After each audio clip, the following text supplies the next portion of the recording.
I'm Tyler, and this is The Sharpshooter, teaching you valuable skills to make better videos. In today's video, we're talking about my first love, first camera, the JVC GY HD 110U. So I've had this camera for about 9 years. I bought it in 2013, just a few months before I was about to graduate from college, because I was starting to do side work for my own business. And I bought this camera because at the time, it was one of the most affordable pro-level HD cameras. I was working at a TV station and they were actually using a similar model for their studio cameras. I believe it was the HD 250, which is pretty much the same model. I think it might have had a different lens mount and a different battery pack and had SDI video output. But for my own needs, the basic model with the 110 was going to be more than I could have ever dreamed of. I want to say that I paid about $1,400 for this camera at that time, but it also came with some other things. It came with a case, several batteries, a charger. At the time, that was a pretty good deal because similar cameras were going for probably anywhere between $3,000 and $8,000. And when this camera came out in late 2006, early 2007, I think it retailed for about $7,000. Now, enough about the dollar figures. What can this camera actually do? So in the mid to late 2000s, a lot of cameras used mini DV videotape. This was a standard developed for digital standard definition video, but newer camera models were kind of retrofitting this technology and utilizing it for HD video. So this camera could take these mini DV tapes and record at a number of formats. The most common that I used were 720 at 24p or 720 at 30p. But you could also do 720 at 60i, and a weird format where it was kind of in between 720 at 1080. The resolution is 1440 by 1080, and you could record that at 60 frames interlaced. And that's just because of the limitation of the tape itself. You couldn't actually record at 1920 by 1080. But what you could do is take that 1440 by 1080 interlaced video, and it was considered to be anamorphic, and you could stretch it to a 1920 size. I never did that because 720 was more than enough for what I was shooting. At the time, my goal was just to have a camera that shot anything HD at 24 frames per second. The only comparable camera at that time that I remember that shot that at an affordable price was the Panasonic HVX 200. So I digress a little bit by comparing this to other cameras, but let's talk a little bit more about it. Now, the big thing that sold me on this camera was the fact that it used a broadcast style lens. I've been working at a TV station for almost 2 years at this point, and I was used to parfocal zoom lenses. And with DSLRs at that time, which there weren't a lot that were shooting good video, they certainly didn't offer a parfocal zoom lens that a college student could afford. So this was key for me because at the time I was shooting live events. Oftentimes I'd be in the back of an auditorium trying to shoot subjects on a stage about 200 to 300 feet away from me. So I needed a very good and capable zoom lens, which this has. The camera has a 1/3 inch bayonet style mount, and the particular lens I have on it is the Fujinon TH16X 5.5 BRMU. So the lens has a 16 times zoom. Now the physical focal length of this lens is 5.5 to 88 millimeters, but there is some crop factor involved, and really all you need to know is it's a very, very long zoom range. And the lens aperture ranges from 1.6 to 16. Now behind the lens are a set of internal ND filters, and they're just rated at 1 and 2 on the camera, but I believe it's probably a 1/16 on the 1 and a 1/64 on the 2 mark. And behind the ND filter is a 3 CCD sensor. Now, since this was JVC's first Pro HD camera and it came out in the mid-2000s, it doesn't do well in low light at all. Anytime I was shooting indoors, I had to use a light kit. And my footage always looked great when I was shooting outdoors. Now, as you look at this camera, you'll see it's a standard broadcast style form factor. You've got the bayonet lens. You've got ND filters adjustable on the side of the body, a shutter dial that you could easily adjust the shutter speed. I've got different gain settings on a switch. I've got preset white balance settings on a switch, physical on and off switch. It's not a button, it's an actual metal switch. There are several record buttons on the camera. There's one behind the lens, there's one here where my finger is, and there's one on the top handle.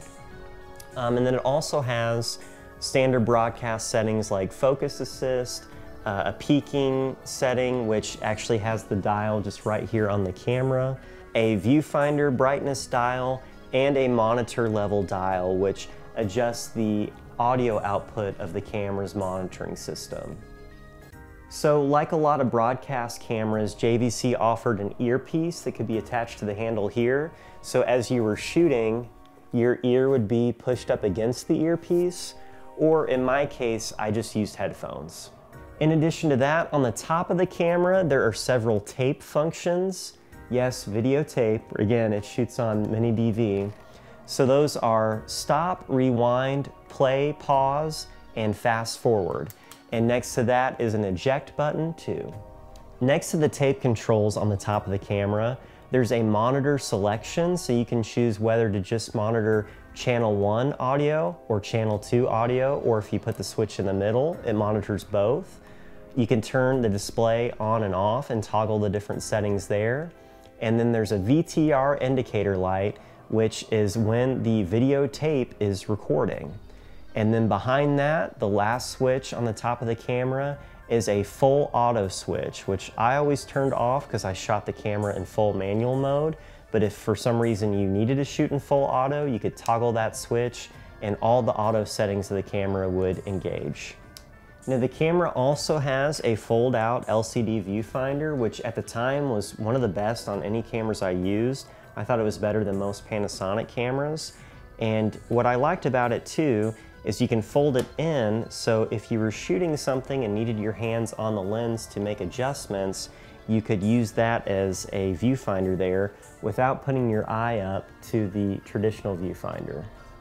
Because when you're shooting live events or you're shooting broadcast style equipment, a lot of times you're in this kind of position where your hand is on the lens, constantly making adjustments, zooming in and out or adjusting to different light, and your right hand is stuck on the pan handle to follow the action of what's going on. So the ability to flip the screen in this type of orientation is really vital for broadcast video shooting.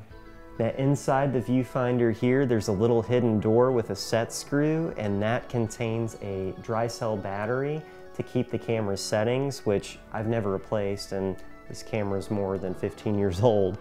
It still works, it keeps all my settings.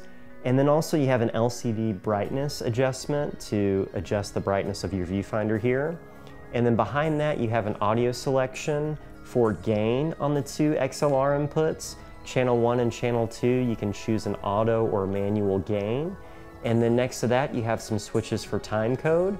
You can choose which way you want your timecode to display in traditional or UB format. And then generation for your timecode.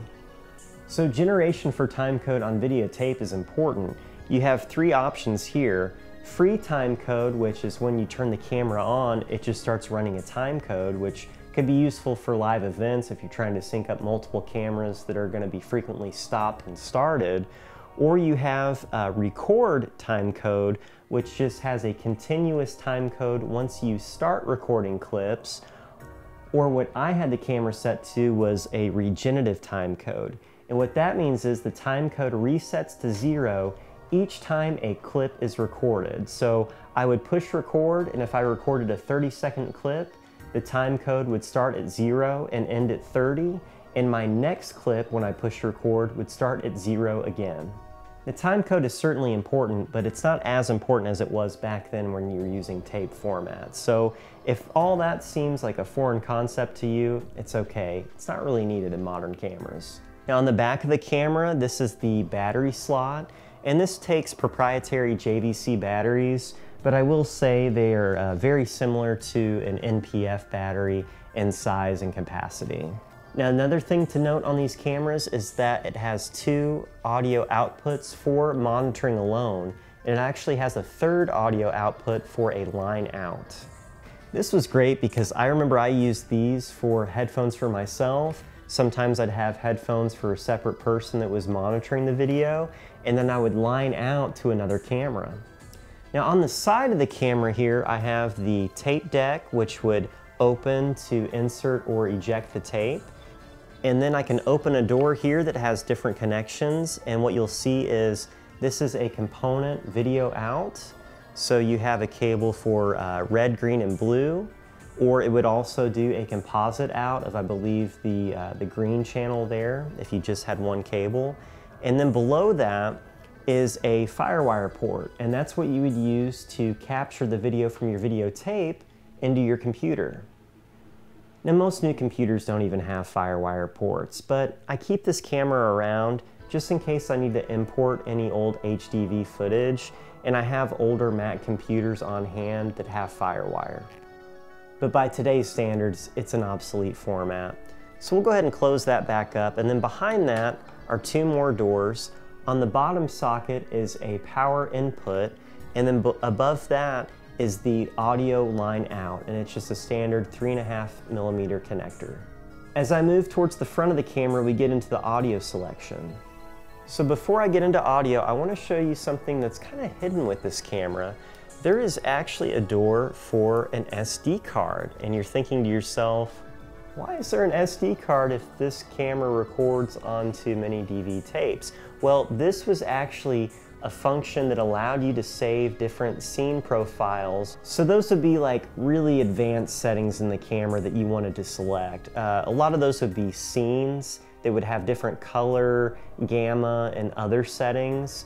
And it was actually kind of cool because back in the day, I remember getting on JVC forums and people would build their own scenes and I could download them and load them into the camera. Today, you could kind of think of that as like using a LUT for a camera. I mean, it really is the same concept.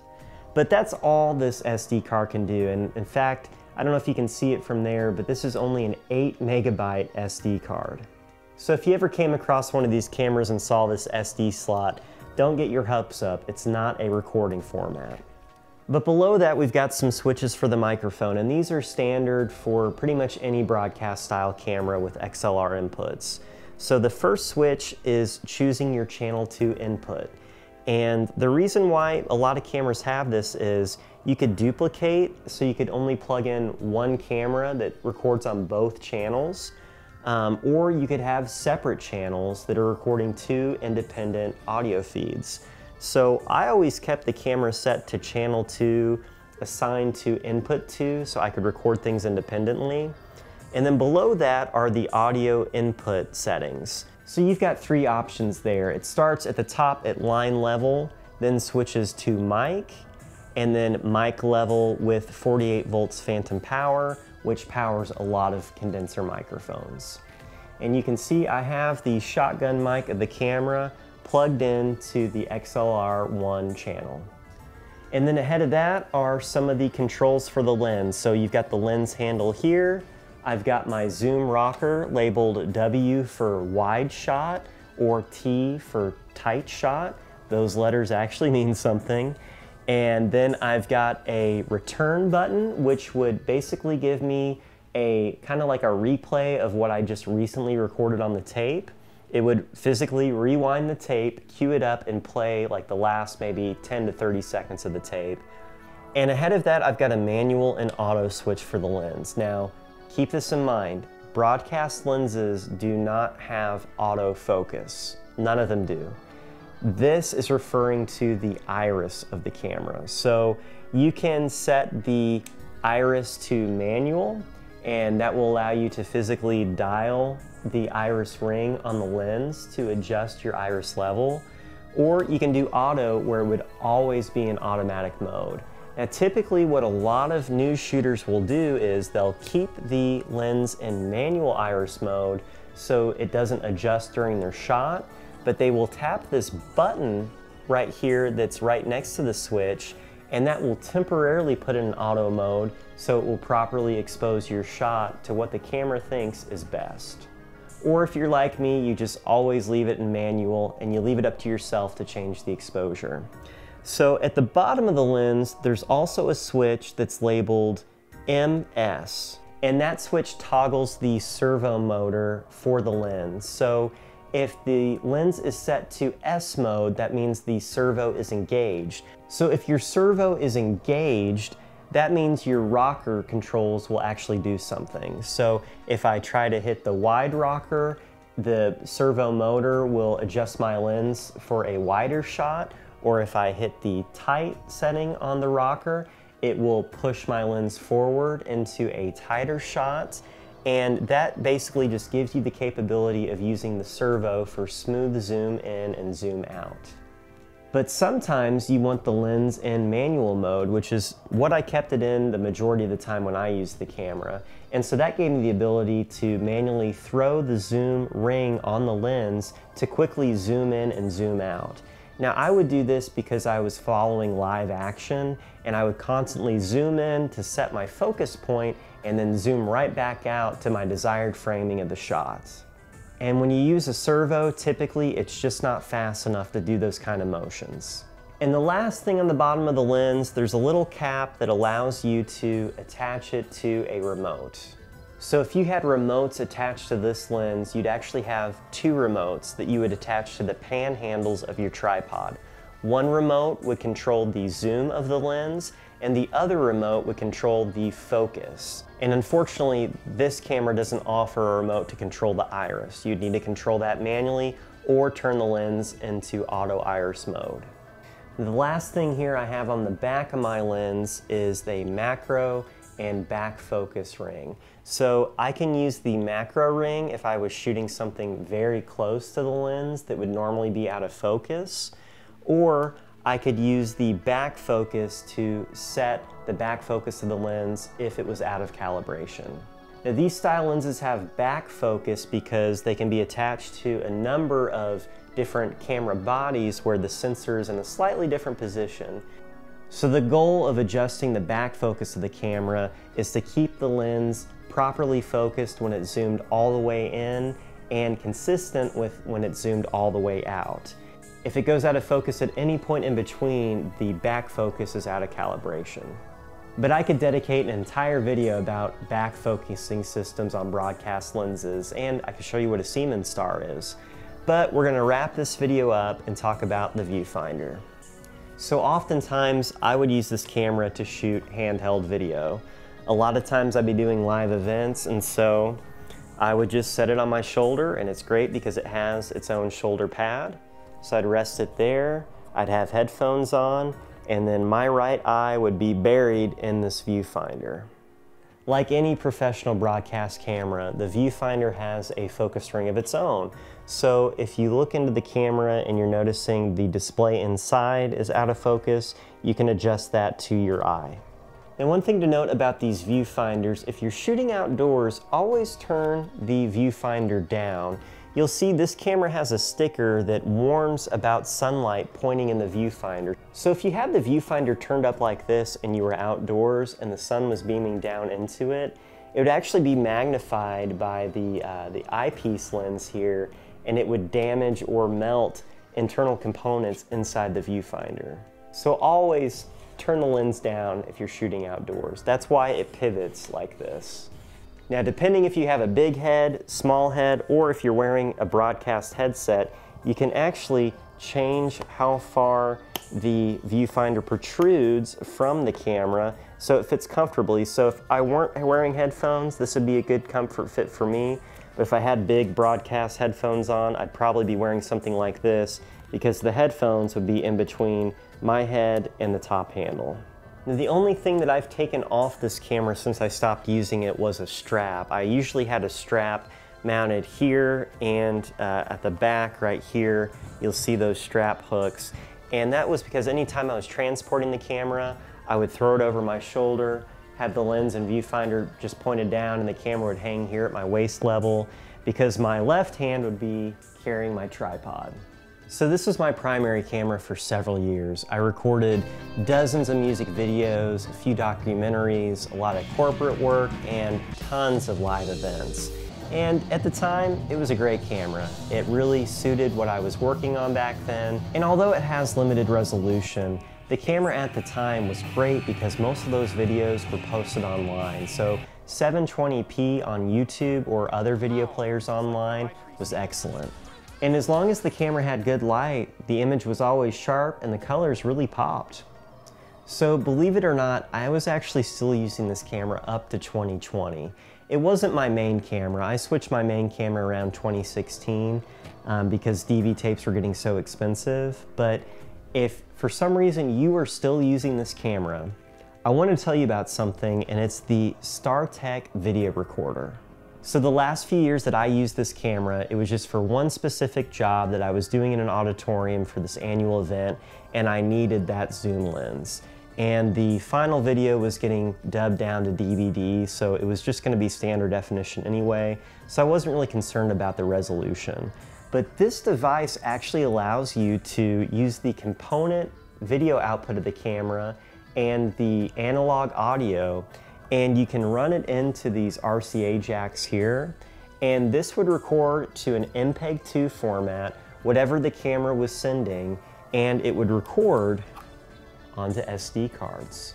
So I was using the 64 gigabyte card, and I believe I was recording 720 60p onto this recorder. Now this model is the USB 2 HD CAPS, and it is a little bit hard to find, but I loved it because it would allow me to record onto an SD card for this camera, and all it took was a simple USB power block to power it, and I could just put it in a bag below the tripod and record for hours onto an SD card. And the device comes with software you can use to convert that video to an MP4 or another standard format, because MPEG-2 is getting harder and harder to come by for compatibility with video editors.